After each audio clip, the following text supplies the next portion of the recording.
I'm kind of tired of these essential books, but I have to read them. Well, not really, but I do find them fairly interesting actually, and vital to increasing my comic knowledge. But what I have here is one that I've realized is one of the best I've read in a while, after a bit of thought. This is Essential Hulk Volume 1, written by Stan Lee and penciled by a variety of artists, like Jack Kirby and Steve Ditko. It collects Incredible Hulk and Tales to Astonish number 60 to 91. What happened to the Hulk title?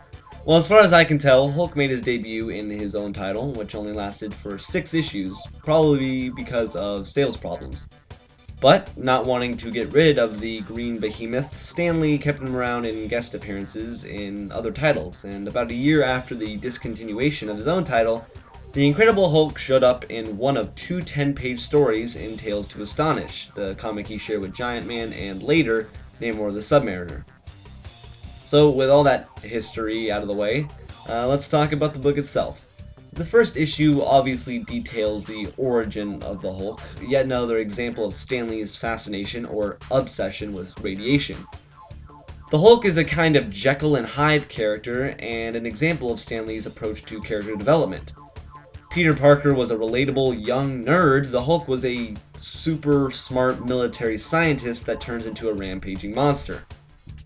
But, in all seriousness, Stan Lee started an era of vulnerability with comics. Sure, the Hulk is strong, but the emotional ties he created with Bruce Banner's plight, as well as with the other famous characters he created, are what have kept them around to this day.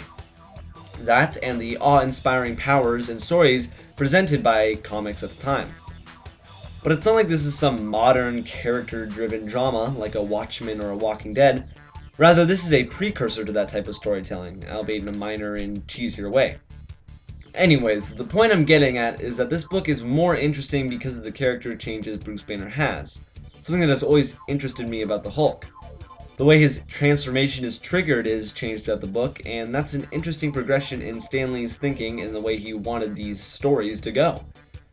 Granted, the way these changes are brought about are very convenient and contrived, but it's what sets this book apart from an otherwise alright classic comic. The art is pretty good most of the time, even if there are drastic changes in the Hulk's demeanor and facial features depending on the artist, a jarring transition to and from certain issues.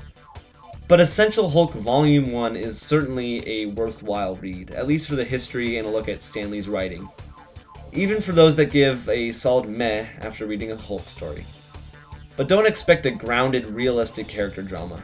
This is the world where a bomb turned a meek scientist into an exceedingly strong green man, after all.